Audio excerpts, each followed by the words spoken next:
Today is June 2nd. May days are finally over, and what better way to end a terrible month than to win the final series of the month on the final day of the month? The recipe changed. Let's break it down. It's the Bridge to Buctober podcast.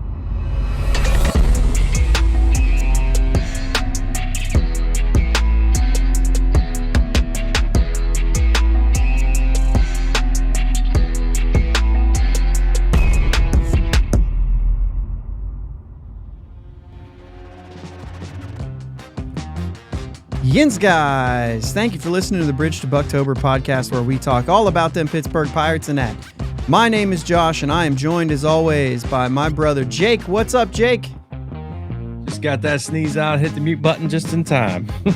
All right. Hey, man, it's going good down here. Let me tell you what, the parents are in town. It's good to have them down here, see where I'm getting to roam down here, and been a good visit so far. We got a couple days left. They're heading home on Saturday. Get to go tour a swamp tomorrow, or today if you're listening to this on Friday. Well, they're not listening on Thursday, so. Right. Thanks, bud. Just throw it in there. Get to go tour a bayou, some swamp in the bayou. That's pretty cool. I've been wanting to do this. I haven't got a chance to do it yet. Now that they're down here, we're making the time to get over there and do that. That's awesome. We got a little lunchtime recording today on Thursday. So I like the Thursday days off for the Pirates. I like those. Yeah, gives us a little bit of flexibility too. So we can make it work out. Hey, we won a series. Yeah, finally. We won a series in May, and we did exactly what we suggested. Yesterday, you said it's time to change, or Monday, you said it's time to change the recipe. Well, they decided to lose the first game, and that way they could win the next two. So I like the strategy. I'd rather win all three, but I guess, beggars can't be choosers. Sure. So I guess that's, as good as it's going to get. We'll preview the weekend series here in a little bit. Basically, what we're going to do is just kind of talk about the series a little bit, some of the things that happened, maybe, shed some light on how we won or how we've been losing. And that's where I want to start off now is 8-18 in May. Obviously, we lost our first 6 games in May, 7 games in May. And, then you're just like winning a game every series and, not getting a series win until the final series of the month. Not necessarily the recipe after coming out of a 19-9 April, 20-9 if you're considering the one game in March, which I do. I usually just, I know it's not technically in April. So you can't really, but like every site you go to, it's like, here's their March, April stats. Here's their May stats. Yeah. It's always combined. And most of the time they combine September, October as well, because you typically only have like 1 to 3 games in October. Right. So same sort of thing. So, but for the sake of this, 19-9 in April. They scored 151 runs in April and gave up 104. The 104 changed to 123, which isn't really, it's not a lot when you think of it that way, except for the fact that, is that April? Let me make sure. Let me make sure that this April, these numbers that I have aren't March, April, because that does throw an extra game in there as well. Let's see here. I don't see where I saw that. So that's a beautiful thing. This is a great start to things here. I don't see where I saw that. So it was somewhere where I was looking at the splits of the team and how they did. It had to be Baseball Reference. Schedule and results. Here we are. No, there was actually a March. So there was a March and then there was an April. So the 151 was the 19-9. 151. It's 2 more games. And we dropped all the way to 76 runs. And we were not going to get those runs in the next 2 games. You're talking about doubling our run total. Yeah, we've been scuffling at the plate big time. And that's really been the story. The 123 is not as good, obviously, as the 104 on the pitching side. And the fact that 104 happened in 2 less games. You know what I mean? Yeah. So you're still... we were on a run there, too. Like, 123 still isn't terrible. Right. It really isn't all that bad. In comparison, when you think of the run that we were on in April. So it's really it's really scoring runs. That's been the biggest thing. That's where all of this lays, I think. I think it's offensive for sure. You can get by with the 123. Yeah. Even if you only win 3 series out of the month. Mm-hmm. If just by scoring runs, you're going to be better than that. And we're still probably in first place if that's the case. If we scored even 120 runs, we're probably still in first place. Sure. Depending on what games they were in and things like that, obviously. Yeah. Okay, so that's basically the gist of it. It's offensive. It's there's a little bit of pitching involved there. I think some of the consistency. I think Velasquez being hurt certainly didn't help. It's been some things like that. So either way, we are still 1 game over 500, and we're still just a game out of the division, right? A game or a game and a half? I think it's a half a game. Is it only a half? It is a full game. Full game. Yeah. Half a game out of the wild card. Wild card. That's what I was seeing earlier. So, I mean, you're looking at a team who, if we hover around 500, you have a chance to win this division as bad as it's been.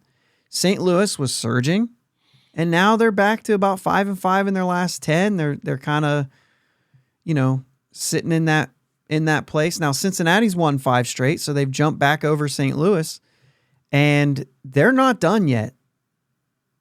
When Ellie De La Cruz comes up, sure, they're going to have some decisions. Oh, I don't know what you're going to do. Maybe you're going to trade Jonathan India. I would advise against that if I was a Cincinnati Reds fan. He might not have the numbers, but he's already a leader, and I'm sure Bell wants him out. He's too good. Yeah.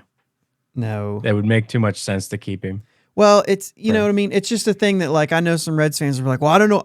I said, man, De La Cruz is coming up too. I don't know where they're going to put him. I'm like, you're not going to avoid moving up a guy like him. I mean, this is basically a switch hitting O'Neal Cruz playing shortstop. Okay. He's doing the same sort of things at the plate that O'Neal Cruz was doing, except he's a switch hitter. And he also has the hardest batted ball from both sides of the plate of anybody this year. I mean, it's ridiculous. Yeah. And it kind of ticks you off at the same time because it's like, every time you start to feel like you got something going, you'd like for the rest of the division to take a hit. And that's what it looks like. St. Louis was St. Louis. They were who they were when we were a good team. Had they just been in this mode, we would have won 3 division titles that those 3 years. Now, the Cubs were pretty much on the same path, trajectory as the Cubs, unless they do something different. As far as they've got the money to spend, they can get good very quickly. Yeah. And, but the Reds, it feels like we're going to be doing this at the same time. And they've got that McLean dude is really good. And they even have a couple more on the way. So they've got some good young talent coming up as well. It's kind of interesting to see a much better approach than going out and signing Castellanos and Moustakas and, you know what I mean, doing that whole deal that they were doing there for a minute. But anyway. Yeah. Little rabbit trail there about the division. I think Milwaukee's actually trending down for sure. They're going to have to trade some of that pitching because it's coming up to contracts. And Yeah. You know what I mean? And as of right now, the Cubs, I mean, only the Rockies are worse. Oh, no, the Nationals are worse too. So, a couple teams. Okay, which we see those two being at the very bottom all year. What's killing me is San Diego is still 25-30 and just can't figure it out. Yeah. You cannot buy wins, folks. You can't do You it. can't. Spend No. all the money you want. It doesn't matter. It comes down to getting the right players and getting the right chemistry. They got the right players, Yeah. but they're certainly not getting the chemistry piece of it down. We've scored 20 more runs than them, I think. So it's not even that they're just like, well, their pitching's bad. Oh, it's not even that. Like they're not like this overpowering offense either. Sure. And they're not a cohesive unit at They're all. not. No, it's sometimes there is too much of a good thing is just too much.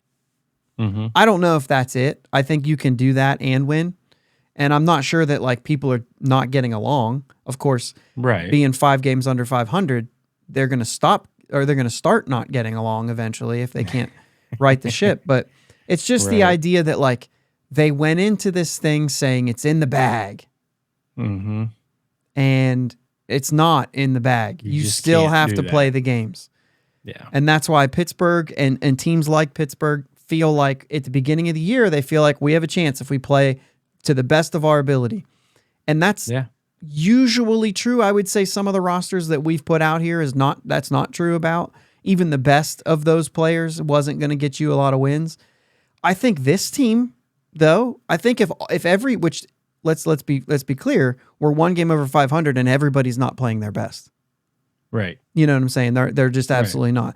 Saying that everybody was playing their best would mean that Hedges would be close to a 200 batting average.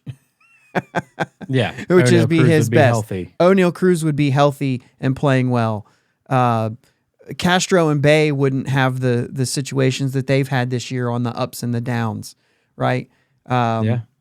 Key Brian Hayes, those hits would have been falling, and then he would have been able to ride that momentum a little bit. Mm-hmm. Reynolds wouldn't have went a month without a home run. You know what I'm saying? Like Choi wouldn't have been injured. Yeah. Santana's only got a handful of home runs, maybe. What is it, 2 or 3? I feel like. Yeah, I think it's 3. I have the whole thing pulled up, and I could have just looked at it, but he has the same amount of home runs as Tucupita Marcano. So where is he at here? Carlos Santana has 3 home runs. Austin Hedges hitting 159. That's actually probably better than I thought he was.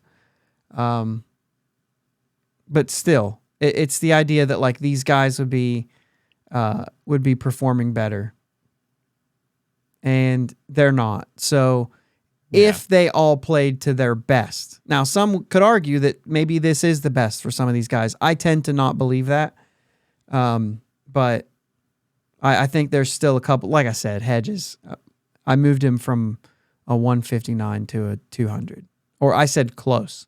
Yeah. So like a 195. Right. Like I didn't move him that much, and I still don't think that it's, all that good. The biggest one for me, I think, the biggest X factor is the way that second base has shaken out. I felt like one of those 3 guys, which Marcano's been playing very well lately, but one of those 3 guys if they were playing their best, they would kind of take that position. They haven't been playing their best. Bay was chasing a bunch of stuff. He's certainly not doing everything on the bases that he can. I would say Connor Joe, on the other hand, is a good example of that's Connor Joe playing his best. He has been the epitome of that. I think Andrew McCutchen, for the most part, I think that's about what you can expect from Andrew McCutchen. Mm-hmm. I think he's been at his at what we think is probably his best is what we're seeing right now. Yeah. At this point in his career. Yeah. Right. Yeah. Oh, yeah. That's what I mean. Like for all these guys at this point in their career, if they were doing as well as they could, which means like if they are hitting their ceiling, which never happens for everybody. Right. I mean, McCutchen, he's at what, like 8 home runs already? He's got 8 home runs. Yeah. Yeah. Yeah, I mean, and he's got a good shot to hit 20 home runs this year. When's the last time he's gotten to 20? I feel like it He hasn't didn't hit been. 20 last year. I don't think. He hit like 17 or something like that Yeah, last that year. sounds right. Yeah, 17, but the year before that in Philly, he had 27. Oh, okay. I Yeah. didn't realize he That's what I had was going to that say. I many in was like, I Philly. thought he had a big year in his last year in Philly. Yeah, because he was hurt the other, you know what I mean? He was hurt Yeah. during, well, no, just during 2021, right? Mm-hmm. During 2019, he got hurt. Came back in 2020. Played that season, but that was only a 60 game season. So he played 57 Right. games, had 10 home runs. So yeah, I mean, full season though, he's other than last year, he's hit 20 home runs for ever since he hit 20 home runs. Okay. So, you can That's pretty bad much. on my part. No, it's fine. It's just that, when you think about that, I mean, he did have 17 last year. And then you have the 2 years because you have the injury year, the first year he was in Philly. And then you have the Shortened season. shortened season where he hit 10 home runs each year. But even the year that he split between San Francisco and New York, he hit an even 20. And obviously, every year he played in Pittsburgh, but his first two, which his first one was only 100 games, he hit more than 20 homers. Yeah. So I mean, I think with him coming back, you kind of assume if he's on the field, which right, I mean, as much as they're DHing him, he should be playing. Yeah. I like that. I've seen some people say, well, let's maybe get Santana in there and put Kutch in right. I'd like to see that too, but there's also a part of me that says, you know what, I just want Kutch all year, and I think he's the most important player in that lineup. When you're talking about him versus Santana DH versus, you know what I mean? Yeah. I'm all about And I him get staying that. there. I'm all about him staying a DH so that he can continue to be in that lineup. Yeah. I felt early on he was getting a decent amount of playing time in right field. And he was, I mean, everybody was hot though. But I think he enjoys playing the field, and I would feel comfortable running him out to right field once a week. What has he gotten here if we go to I'm not asking. I'm kind of in that boat where I want to see him play the field a little bit more than what he had been, but I'm not all the way on board because I'm like, dude, give him once a week, man. It looks like he's played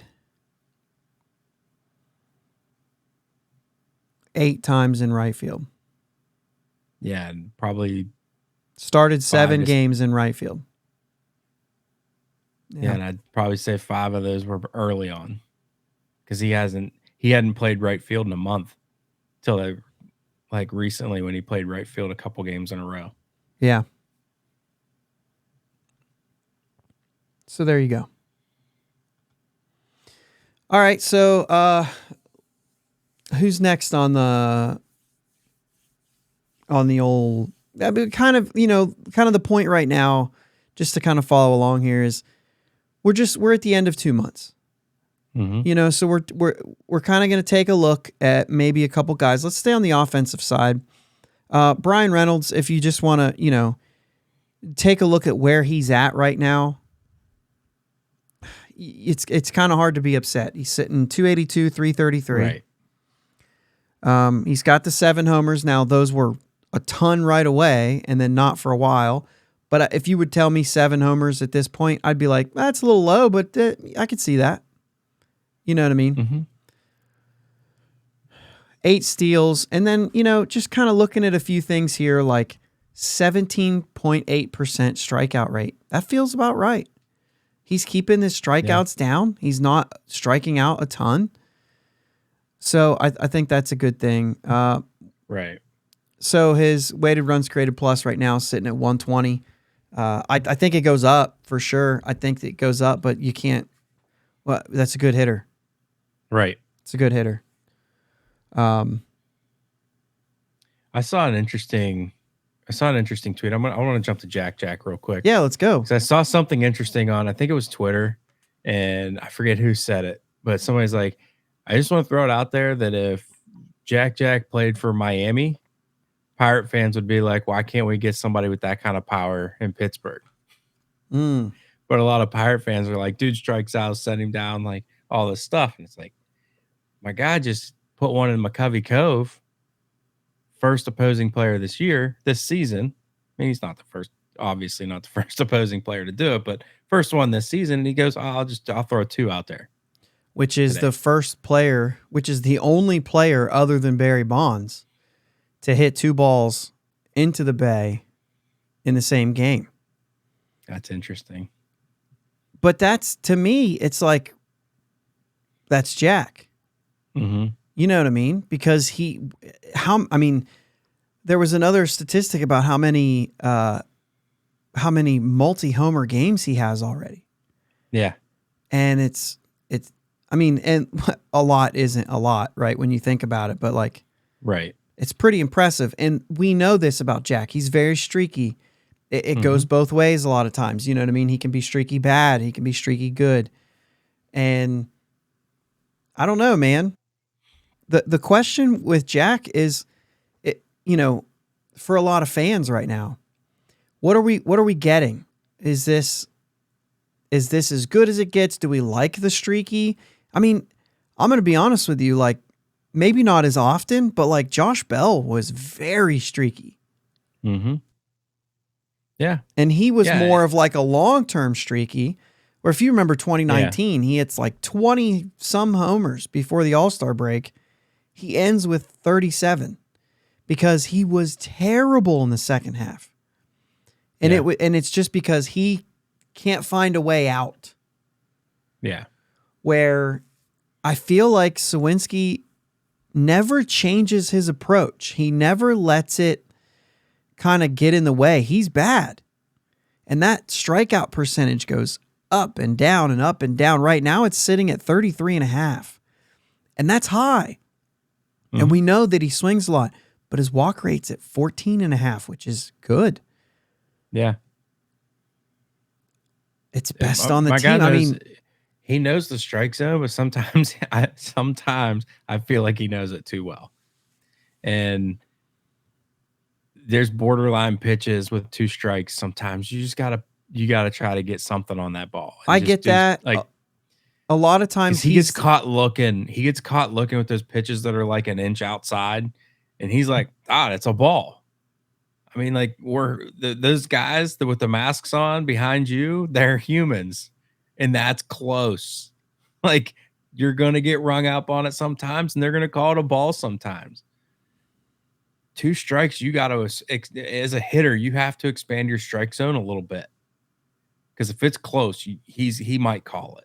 You got to try to, and I know the old foul it off if you don't like it. I mean, you got to try to put the bat on the ball, and hopefully it goes foul, because you're not going to hit it well. I mean, you're not lit. No one ever walks up to the plate and says, I'm going to foul this pitch off. Like, yeah, I mean, no. I feel like they do, but it's not like it's always going to work out that way. Right. Especially when they're throwing, 99. Right. An inch off the black. But I think for him, though, it's less about watching that pitch that gets called a strike. He's swinging and missing is most of his problem. Yeah. And not only that, but even like his strikeout last night was just right down the middle. And I think it's just the idea of like, well, that lefty threw me back-to-back sliders that started in that same place, and I looked like a fool swinging at him outside. And then he threw the fastball that could have been the same exact pitch and just kind of locked him up. You get beat a lot like that in major leagues. And it kind of looks like it, I mean, I'm guilty of it too. Take the bat off your shoulder kind of a thing. But when you're fighting to hit against somebody that maybe you don't see well against, a lot of times it is a little bit of a guessing game. I think for Jack, I still think that he's so patient that I think he just makes up his mind late to swing. And I think that's where a lot of his swing and misses come, is that he's so willing to take pitches that his decision making is late. Like, you have to go in aggressive. That's fair. If you have a chase rate that's that low, it does make me feel like you're probably a little, like you probably struggle with being aggressive. Because if you were an aggressive hitter, you would chase. Now, I'm not saying like chase ridiculous pitches, and you wouldn't chase all the time, but I think there needs to be some time where you could bring that chase rate down just a little. If I'm sorry, you could make, technically it's the percentage. You would bring it up a little just by being aggressive and attacking some pitches. And sometimes you get bit on that where it's a splitter or something that drops out of the zone, and you were swinging at the fastball and it fell off the table and ended up out of the zone, right? So you get a knock because you technically chased. And so I think he could afford to give a little bit of that. He could chase a few. I would accept that. However, it is very hard to argue with results. When you look at things like weighted runs created plus and OPS plus, Jack Suwinski is the Pirates' best hitter. He's the top dog when it comes to that category. I believe he's the top dog in slugging. He is.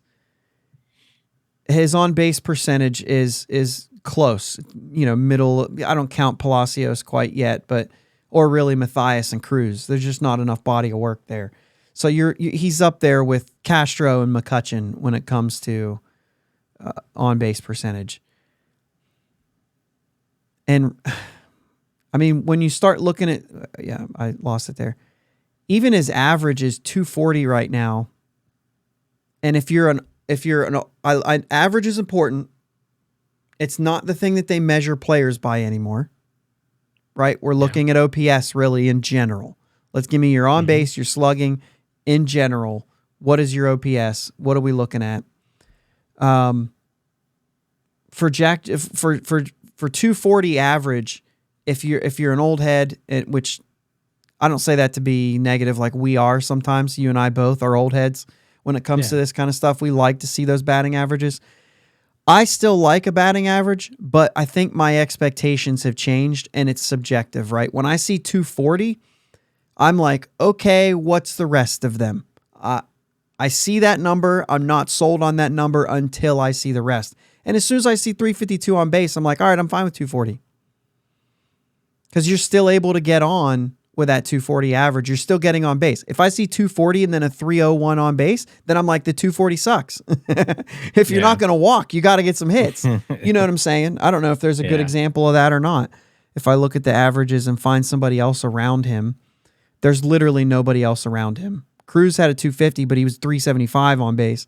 And then Santana's 226 and 322. So even that, when you see 226, you say, but what's your on base? 322. I could see both of those need to come up. One way or another, those numbers need to come up from three. You know what I'm saying?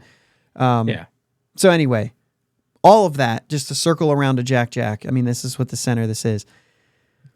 It just kills me to see people with any kind of, I mean, he's our best hitter. And that seems crazy because it's in streaks. Big picture, he's our best hitter. He still has a lot to work on.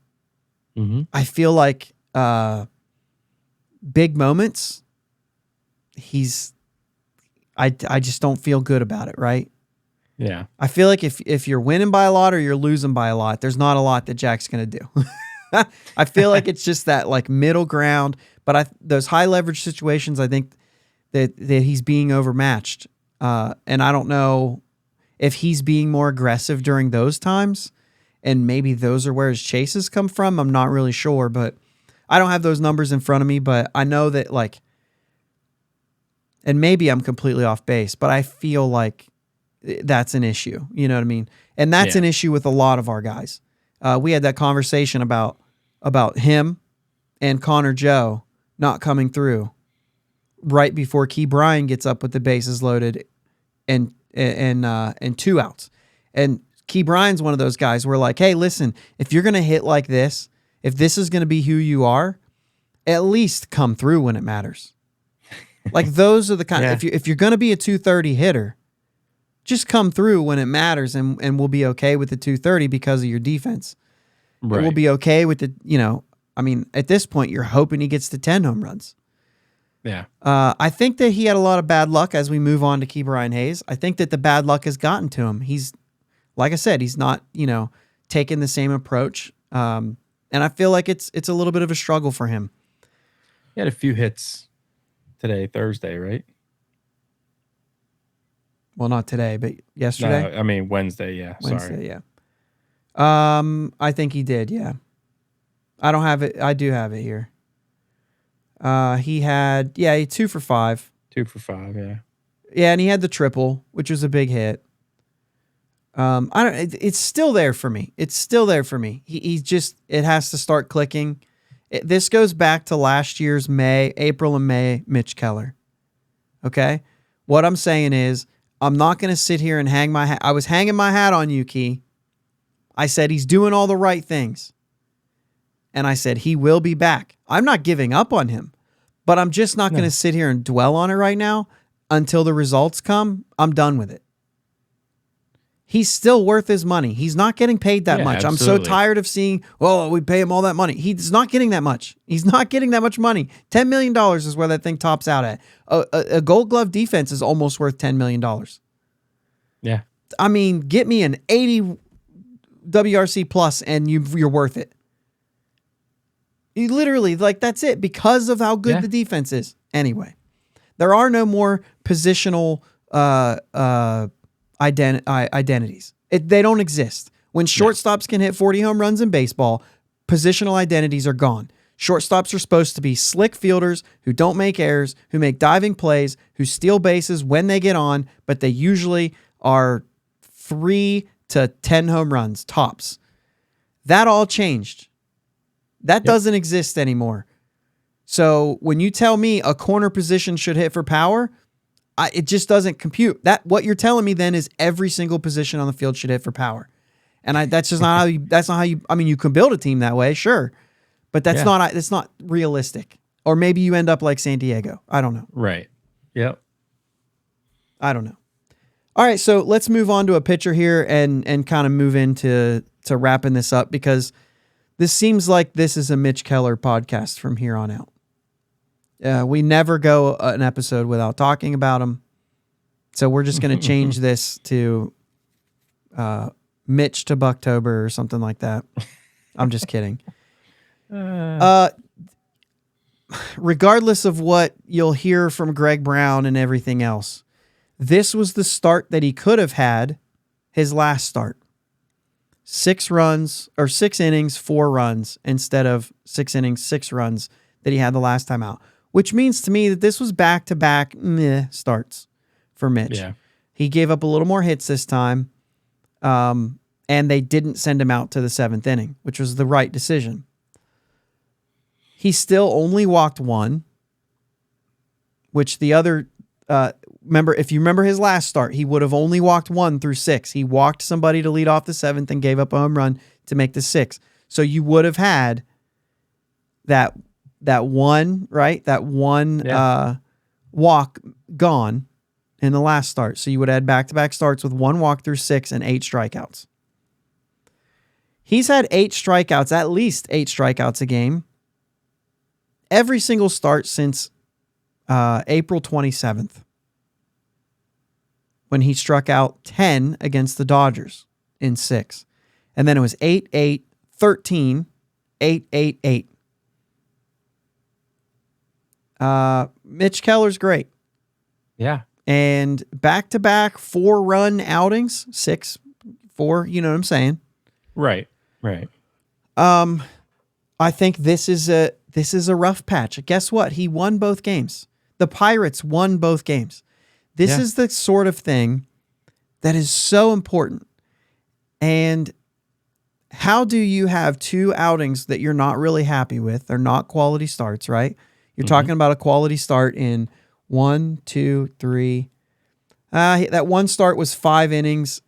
He only gave up 1 earned run, but it was 5 runs against Tampa. But it was only 1 earned. But that was, so he had 1, 2, 3 straight quality starts. And before that, it was 1, 2, 3, 4, 5 straight quality starts.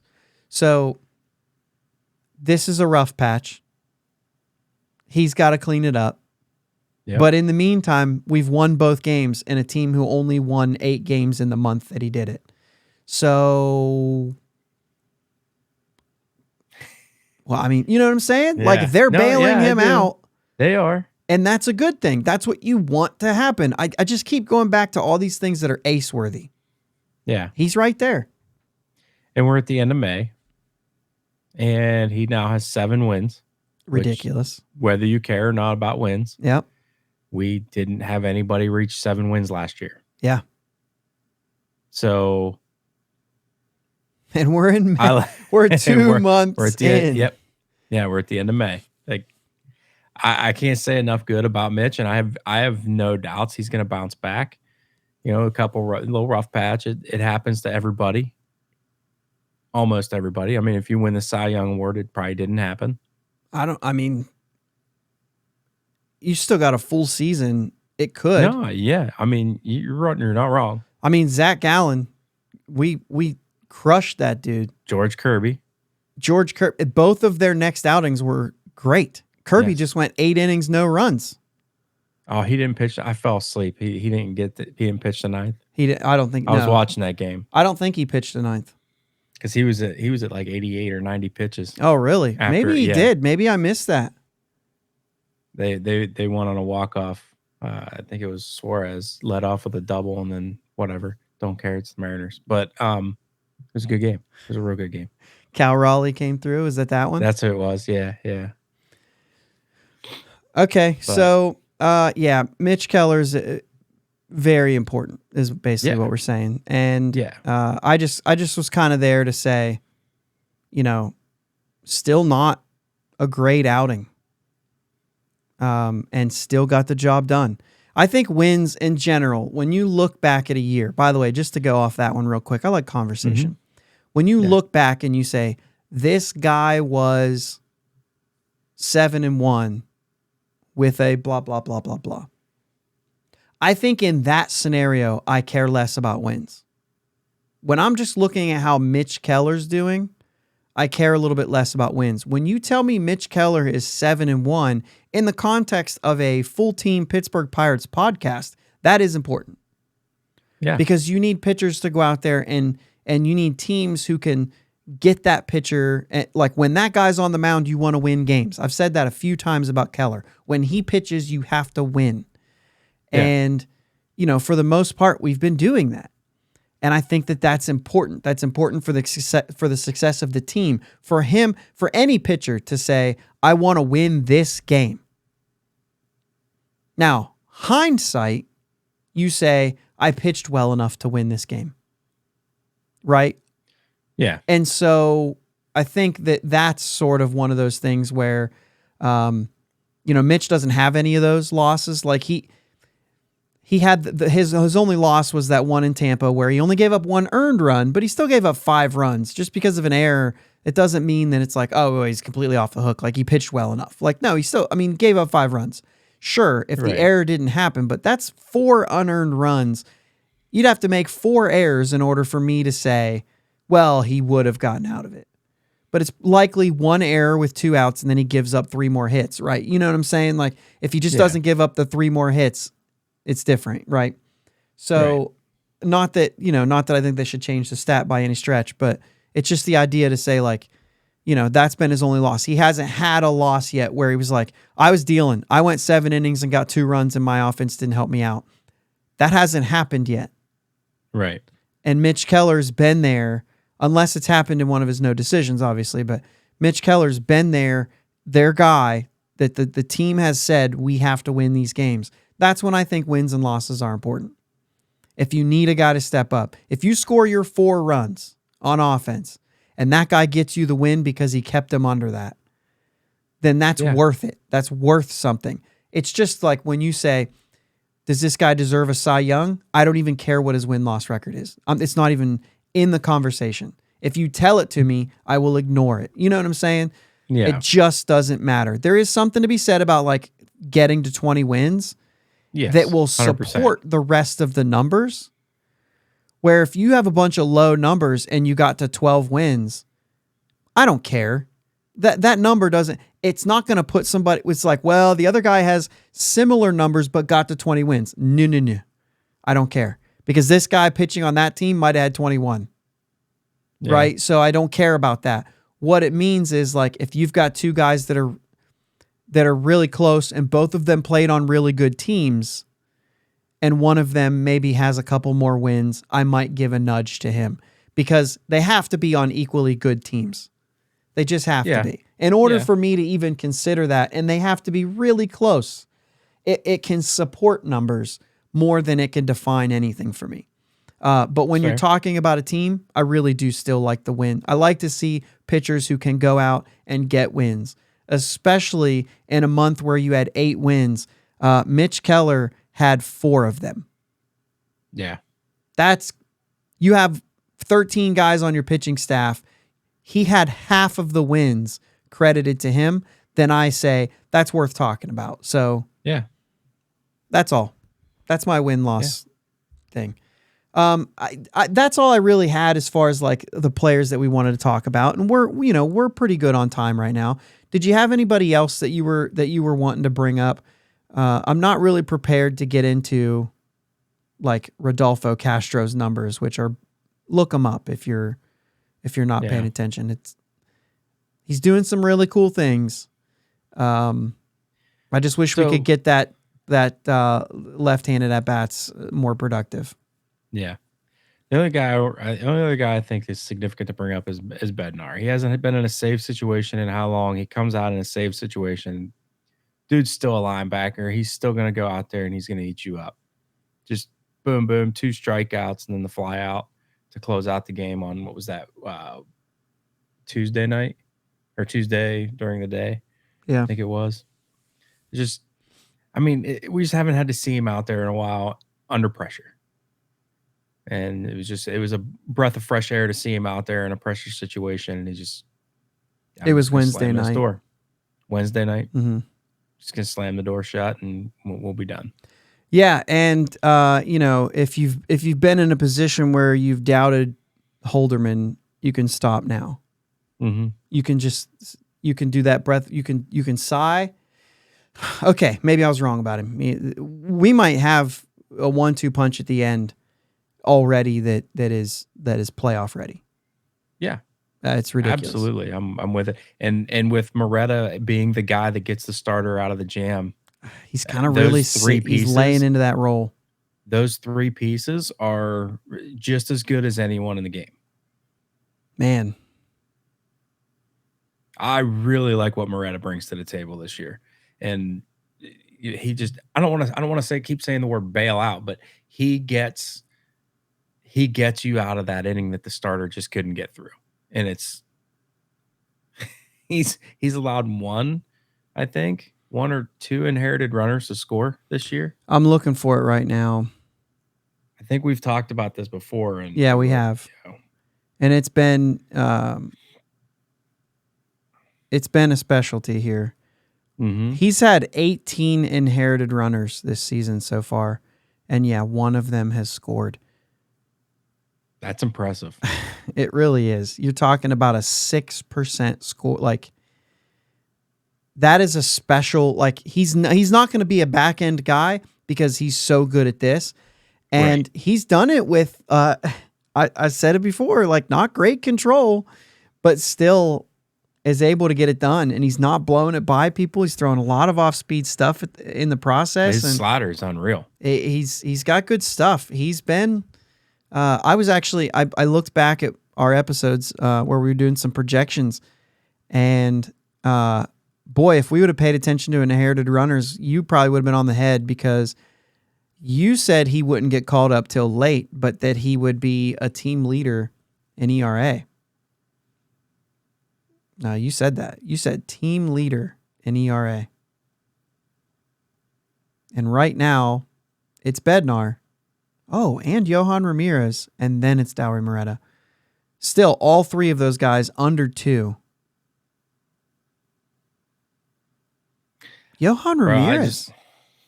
That's surprising, actually. Okay. we see you, I guess, now.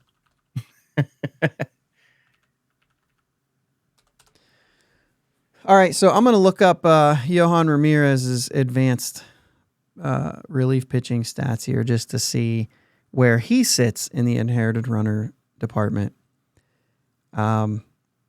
He's inherited 3 runners. None of them have scored. That's only 3, though. Right. So, all right. Yeah. It's not all bad, guys. No. It's not all bad. This is still figuring out some things.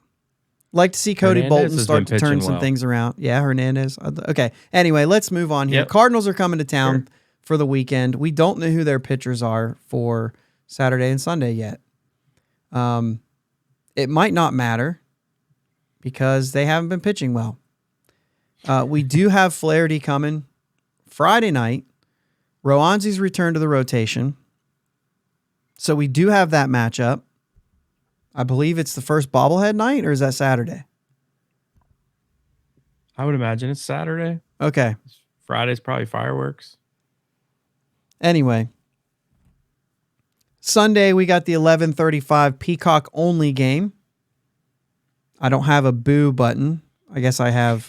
Well, Lottie frickin' da! I guess that works. I need like a boo. We've got the clapping. I need a boo. Yeah. We do have June is kind of our month. If you're one of those people that are ticked off about the Peacock and Apple TV stuff, June's your month to be ticked off. The last 3 Friday night games against Milwaukee, Miami, and Milwaukee will all be on Apple TV. We've got the Peacock game here on Sunday, and we got one more in like late July. It's a Peacock only game. But at least we're kind of getting all those out of Apple TV ones out of the way. Maybe if you have something laying around where you can get like a free month of Apple TV, you could watch those 3 games. I wouldn't pay for it, though. There's no reason they need your money. This crap show that MLB's doing with the exclusive stuff it's the opposite of fixing blackouts. Let's just say that. Yeah. Yeah. It's obviously not helping more money going to the players. So, whatever. Cardinals are 7-3. They're not 7-3 in their last 10. We just looked at that. They are 5-5 in their last 10. I looked this up the other day. So, did they lose their last couple games or? Yeah. No, they won their last one, but they must have lost the 2 before that. So I don't know where I got maybe I just looked at Cincinnati and saw the 7-3. Anyway, yeah, they just won a game. They must have won it by a lot because I had their run differential at -1 and it's now +7. So this is what you get for taking notes early. This is what you get for taking notes early. Yeah. Ortiz goes Saturday. More. Yeah, procrastinate more. Ortiz goes Saturday and Rich Hill goes Sunday. I think the Cardinals are this weird team right now. I don't know who they are. I do know that the Pirates coming off of a series win. I think they're going to be able to mentally put May behind them. I'll call for a series dub here. I think we win back-to-back series because I'm crazy like that. And I think it would be ironic that we would do it in a series that Keller is not pitching. Yeah. I think it. I mean, yeah, I think this is the chance to clean your slate, start a new month. McCutchen and Reynolds, well documented with what they can do in June. Yep. So I like it. Yeah, I do too. And we've been playing against the Cardinals really well this year so far. So in the division right now, we're the top team in the division. Like as far as playing teams in our division, the Pirates are 7-4 against our division. The Brewers are 5-4, Reds are 8-8, Cardinals are 9-8, and Cubs are 3-8. So we got that going for us, I guess. Yeah. Hopefully they throw a couple lefties because we continue to hit lefties well and play lefties well and win more games against lefties than we lose. It's been the opposite on with righties. So yeah. All right. Guys, have a great weekend. Hopefully we can get a series dub against the Cardinals, not let those guys creep any closer to us. And maybe right the ship here in June. Yep. All right, guys, have a good weekend. Let's go Bucs. Let's go Bucs. Thanks for listening to my dad and Uncle Jake on the Bridge to Buctober podcast. Follow them on Twitter, Facebook, and Instagram at Bridge2Buctober. Don't forget to subscribe so you know when new episodes are released. Clear the deck, cannonball coming, and let's go Bucs!